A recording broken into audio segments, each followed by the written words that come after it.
Welcome back to my YouTube channel mechanical drills and tips. Last time जो हमने discuss किए थे वो हमारे स्ट्रेस स्ट्रेन की जो कुछ टॉपिक्स थे रिमेनिंग वो हमने कंप्लीट कर लिए थे। स्ट्रेस स्ट्रेन डायग्राम को कम्प्लीटली हमने डिस्कस किया था, उसके सारे बेसिक जो हमारे कॉन्सेप्ट्स थे वो सारे हमने डिस्कस कर लिए थे। उसके बाद हम न्यूमेरिकल्स की तरफ आते हैं। हमारा न्यूमेरिकल नंबर 1 है। इसके अंदर उसने एक स्टेटमेंट दी हुई है जिसमें वो ये रिक्वायरमेंट कर रहा है कि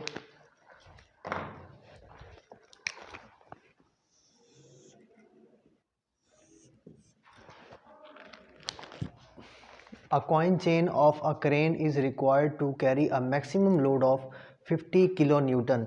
ठीक है, ये उसका वो मैक्सिमम लोड है जो वो बर्दाश्त कर सकता है 50 किलो न्यूटन का। ठीक है, तो हम पहले डाटा लिख लेते हैं इसका। डाटे में वो कहता है कि 50 किलो न्यूटन लोड है हमारे पास, इसको P से डिनोट कर लें। ठीक है, उसके बाद आगे कहता है find the diameter of link stock. ये हम बाद में लिखते हैं कि हमारा टू फाइंड क्या है। ठीक है, आगे कहता है कि if the permissible tensile stress is not to exceed 75 newton per mm square, यानी कि जो इसका परमिसिबल टेंसाइल स्ट्रेस है इसको आप FT परमिसिबल से डिनोट कर दो। ठीक है, परमिसिबल FT परमिसिबल, यानी कि tensile stress permissible 75 newton per mm square. ठीक है, तो ये हमारी चीज़ें हैं जो हमें गिवन है। अब हमने फाइंड क्या करना है, डायमीटर। ठीक है, टू फाइंड पे आ जाएंगे। ये जो मैं लिखने का तरीका बता रहा हूँ, ये तरीका जो है ना, अगर आपको कुछ नहीं भी आता ना न्यूमेरिकल, अगर आपको उसके फार्मूलाज वगैरह भूल रहे हैं या कुछ समझ में नहीं आ रहा क्या करें, आप सिर्फ उसकी स्टेटमेंट रीड करके ये चीज़ें लिख दोगे ना कि गिवन डाटा और टू फाइंड। सोल्यूशन के अंदर आपको जो समझ में आ रही है अब लिख दो, छोड़ो नहीं सवाल को। ठीक है, छोड़ना नहीं है, खाली जो भी सवाल आपको आए ना तो आप उसमें टू फाइंड लिख के सोल्यूशन लिख के ना, और उसमें फार्मूला जो आपको जहन में आ रहे हैं आप अपने हिसाब से कर दो। तो अगर आपको वो गलत भी होगा ना तो कम से कम इस पोर्शन के आपको नंबर मिल जाएंगे। तो इसलिए सवाल कभी न्यूमेरिकल को खाली नहीं छोड़ना कि अगर आपको नहीं आता तो छोड़ना नहीं है, कुछ ना कुछ लिख लें आप। ठीक है, तो टू फाइंड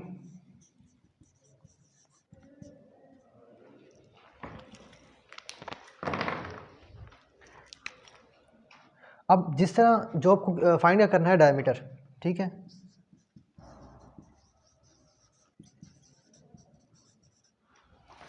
ठीक हो गया। अब इस पे आप आ जाओ सोल्यूशन पे। ठीक है, कि इसका सोल्यूशन क्या होगा। पहले आपने देखना कि डायमीटर फाइंड करना है। डायमीटर फाइंड करना जब भी आपको कहा जाएगा, इसमें आपका 99% केस क्या होता है कि आपने सबसे पहले उसका आपने निकालना होता है एरिया। जब आप चीज़ का एरिया निकालोगे तो उसके अंदर से उसका रेडियस निकलेगा, रेडियस से उसका डायमीटर निकल आएगा। ठीक है, अब किसी भी सर्कुलर चीज़ का जो हमारे पास ये चेन है सर, ये कॉइल चेन है। ठीक है, कॉइल गोलाई की फॉर्म में होती है, तो कॉइल चेन है तो, और जो उसका लिंक स्टॉक होगा वो भी सर्कुलर होगा। तो लिंक स्टॉक जो है उसी का डायमीटर निकालना है, क्योंकि वो सर्कुलर है और सर्कल का जो डायमीटर होता है हमारे पास, इसमें ऐसे लिख लोगे एज वी नो दैट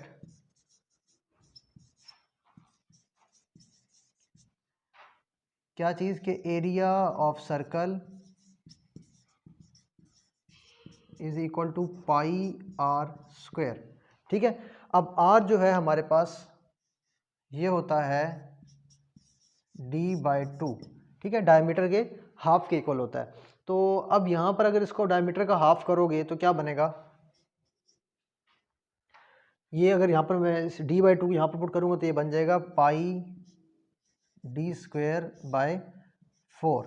ठीक है, क्योंकि r/2 है ना, तो r की जगह पर d/2 पुट किया है, इसका स्क्वायर होगा तो d का स्क्वायर और 2 का स्क्वायर, d का स्क्वायर और 2 का स्क्वायर 4 हो जाएगा। ठीक है, तो ये निकलेगा area of circle pi d²/4। अब यहाँ से हमें डायमीटर मिल जाएगा area is equal to this. ठीक है, a is equal to this. अब हमने यहाँ से डायमीटर निकालना है, बाकी सारी चीज़ें हमारे पास, a नहीं है हमारे पास, डायमीटर निकालना है, a हमें चाहिए है। ठीक है, इसको आप कर लो equation 1।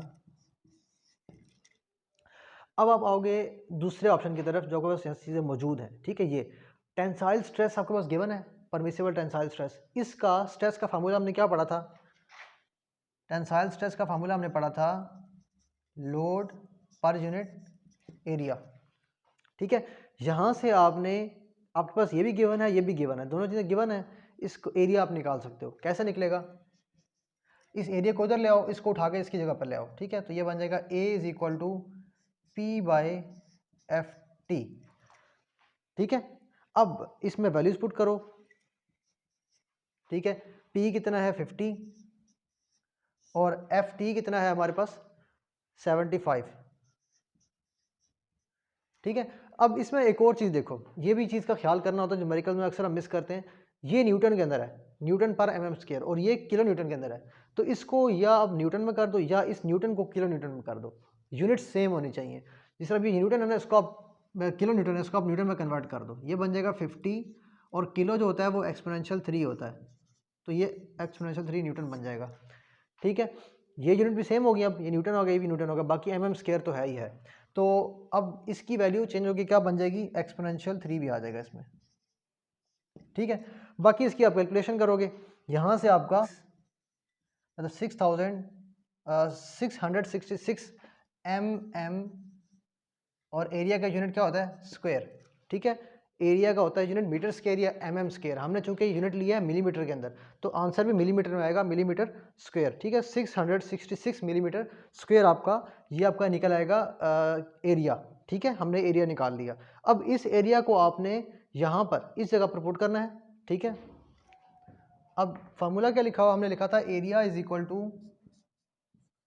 Pi D square by 4, means अब यहाँ से अपने डायमीटर को अकेला छोड़ना है, इसको उधर ले जाओ, जब ये उधर जाएगा तो मल्टीप्लाई होगा, जब ये इधर मल्टीप्लाई में बड़ा हुआ ये नीचे आ जाएगा, ठीक। ये जो यहाँ पर जब इक्वलिटी क्रॉस करती है तो मल्टीप्लाई की चीज़ डिवाइड में चली जाती है और डिवाइड की चीज़ मल्टीप्लाई में चली जाती है, मतलब क्या बन जाएगा 4 into area divided by pi is equal to D square. और अब जब स्क्वायर खत्म करना है, आप दोनों तरफ स्क्वायर रूट ले लोगे, तो ये आपका आ जाएगा diameter is equal to under root 4 into A by pi, ठीक है। यहाँ पर इसकी वैल्यूज पुट कर दो, square root 4 into 666 by pi, ठीक है। इसकी आप कैलकुलेशंस कर लो, ठीक है। जो आपका आंसर निकलेगा हम चेक कर लेते हैं, ये आ जाएगा अप्रॉक्सीमेटली 30 mm डायमीटर आ जाएगा, जो हमने फाइंड करना था, ठीक है। सर्कुलर जो भी हमारे पास लिंक था उसका जो डायमीटर हमारा होना चाहिए वो कितना होगा 30 mm का, ठीक है। तो ये इसका एक छोटा सा प्रोसीजर है जो हमने अगर न्यूमेरिकल सॉल्व करना है उसके अंदर जो हमारे पास तरीका होता है, इसका आसान तरीका यही होता है कि जो चीज़ जैसे चल रही है ना उसको ऐसे ही चलने दें। अगर आप इसको आर्टिफिशियल करेंगे या इसको याद करने की कोशिश करेंगे फिर चीज़ें मिक्स होने शुरू हो जाती हैं। तरीका क्या होता है कि आपने जिस तरह आपको चीज़ें गिवन है ना, आप उस हिसाब से लेके चलें, जो चीज़ फाइंड करनी है उसी का फार्मूला पहले निकालें, जो फार्मूला आपका रिक्वायर्ड है वही निकालें, उससे जो चीज़ रिक्वायर्ड है ना इसको आपने जिस तरह हमने निकाला था ना, पहले हमने डायमीटर को डायरेक्टली एरिया के फार्मूले में रख दिया था, क्योंकि हमने क्या याद किया है कि जब भी एरिया फाइंड करना, डायमीटर फाइंड करना होगा हम या रेडियस फाइंड करना हो, हमने डायरेक्टली एरिया का फार्मूला यूज़ करना है। जब एरिया यूज़ कर लिया, अब इसमें देखा कौन सी चीज़ रिक्वायर्ड है, जो चीज़ मिसिंग है वो कौन सी चीज़ थी, एरिया।